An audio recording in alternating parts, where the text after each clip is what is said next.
আইএসএফের যে silent voter এই 17টা প্রার্থী যেখানে দিয়েছি দেখে নেবেন। আইএসএফের কোনো সিট বেরোবে বলে মনে হচ্ছে? ইন্ডিয়া না ইন্ডিয়া? দেখো মমতা ব্যানার্জির অবস্থান এখনো ক্লিয়ার করেছে উনি আইএনডিআই জোটে থাকবে না এনডিএতে থাকবে কিন্তু কোনো ক্লিয়ার করেছে হয়ে যদি কেউ মনে করে হিংসা করবে তো তৃণমূল কংগ্রেসের শেষের পথে গণনার সময় আমাদের কর্মীকে শহীদ করেছে, সাধারণ মানুষকে গুলি করে মেরেছে এই শওকত মোল্লাদের জন্য। বলেই গণনা কি মনে হচ্ছে? শান্তিপূর্ণভাবে আশা করছি। পঞ্চায়েত নির্বাচনে যেভাবে গণনাকে সামনে রেখে হিংসা করেছে সেটা করতে পারবে না।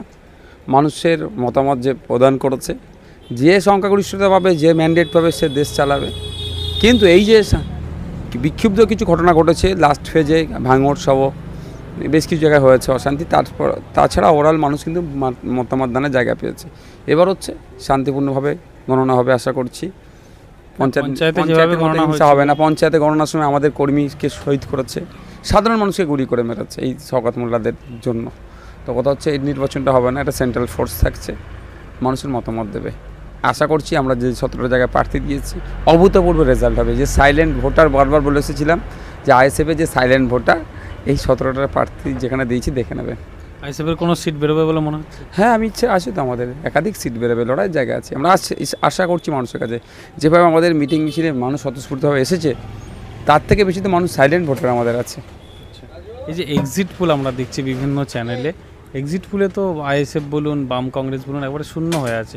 এক্ষেত্রে বিজেপিকে বাংলা এগিয়ে রেখেছে। দেখুন ব্যাপারটা হচ্ছে এক্সিট পোল যারা তৈরি করেছেন তারা বলতে পারেন কীভাবে কোন বেসিসে তৈরি করেছেন। এক্সিট পোলই যে 100% সঠিক হয়ে যাবে এটাও নয়, বা এক্সিট পোল হবে ফেল করবে সেটা আমি বলবো না। প্রেডিকশান আছে, তবে আমরা আমাদের মতো জায়গাতে লড়াই করছি। আমরা আশা করছি মানুষ আমাদেরকে ম্যান্ডেট দেবে আমরা যে জায়গাগুলোতে কন্টেস্ট করেছি। আর দেশের ক্ষেত্রে কি মনে হচ্ছে, ইন্ডিয়া না ইন্ডিয়া? দেখো আমি তো সবসময় এনডিএর বিরুদ্ধে আছি, আছি থাকবো। যে চিন্তাভাবনা নিয়ে এনডিএ চলছে, একটা ধর্মকে টার্গেট করা, নাকি একটা ধর্মের মানুষের কাছে মঙ্গলসূত্র কেড়ে অন্য ধর্মের মানুষরা নিয়ে নেবে, এটা কোথাও হতে পারে? এই দেখো এগুলো আমরা এর বিরোধিতা করি। আর আইএনডিআই জোটের যে কথা বলছেন, আমি বারবারই চাই যে কেন্দ্রে যেই ক্ষমতায় আসুক না কেন অপোজিশন যেন স্ট্রং থাকে। আমি বারবার এটা চাই, অপোজিশন স্ট্রং থাকলে যেই ক্ষমতায় আসুক না কেন সে রাজার প্রজার মতো ট্রিট করতে পারবে না। অপোজিশন উইক থাকার ফলে রাজার প্রজার মতো ট্রিট হচ্ছে। তাই আইএনডিআই সবার তো আমি শুভকামনা চাইতে পারি না, আবার ওর মধ্যে অনেক দলও আছে যার পাস্ট রেকর্ড দেখলে অনেক বিশেষ সম্প্রদায়কে আক্রমণ করেছে, তাদেরকে ধ্বংস করেছে। তারপরেও চাইব যে ধর্মনিরপেক্ষ শক্তি দেশের চালকা শক্তিতে বসুক এবং অপোজিশন স্ট্রং হোক, দেশ এগিয়ে যাক।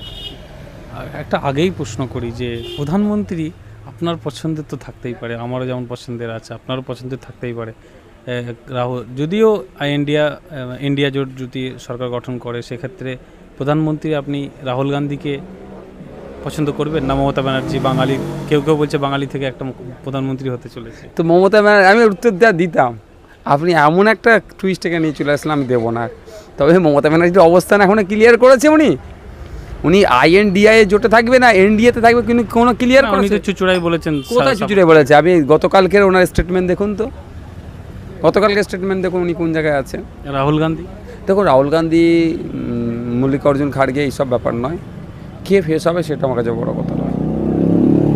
আমার কাছে চাইবো বারবার ধর্মনিরপেক্ষ শক্তির হাতে দেশের চালিকা শক্তি থাকুক, অপোজিশন স্ট্রং হোক। আরেকটা বিষয় যে ভাঙড়ে ভোটের দিন দেখলাম ঝামেলা। ভাঙড় মানেই কি ভোটের দিন না, মোটেও ভাঙড় মানে ঝামেলার জায়গা নয়। এই তৃণমূল কংগ্রেসের দুষ্টুগুলো, অসভ্যগুলো এগুলো হিংসা করেছে। দেখেছেন মহিলাদের উপরে কেমন আক্রমণ করেছে, আমাদের প্রার্থীর গাড়ি ভাঙচুর করেছে, আমাদের এজেন্টের মাথা ফাটিয়ে দিয়েছে। আর পুলিশে একটা ঝামেলা ভাঙড়েই হয়েছে। হ্যাঁ, ভাঙড় দেখুন, মারামারি আর মারা দুটোর মধ্যে অনেক তফাৎ। আমি জানি না মিডিয়ার বন্ধুরা কেন দেখাচ্ছে যে মারামারি হয়েছে, আইএসএফ তৃণমূল সংঘর্ষ। না, তৃণমূল আইএসএফকে মেরেছে, আইএসএফ কিন্তু মারেনি। এটা মহিলা আক্রমণ। হ্যাঁ, মাথা ফাটিয়ে একাধিক মহিলার মাথা ফাটিয়েছে।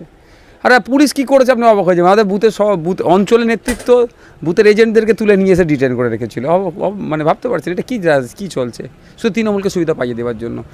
কিছু জায়গায় দেখতে পাচ্ছি হুমকি দেওয়া হচ্ছে, আগাম যে গণনা কেন্দ্রে গেলে এই হবে। এইগুলো হচ্ছে দেখুন ভোটের সময় পরবর্তী যে হিংসা, ভোট পরবর্তী হিংসায় বলবে একটা কথাই, নটোরিয়াস ক্রিমিনাল লিস্টে শওকত মোল্লার নাম উঠেছিল, ওই ভোট পরবর্তী হিংসায় জড়িয়ে গিয়েছিল বলে। তো এখনও কিন্তু ওর নাম কাটায়নি, ওকে আমরা মামলা চলছে, ওকে জেলের ভাত খাওয়াবো ওই মামলাতে। যারা মনে করবে হিংসা করবে, মনে রাখা দরকার আইন কিন্তু আইনের মাধ্যমে ছাড় পাবে না।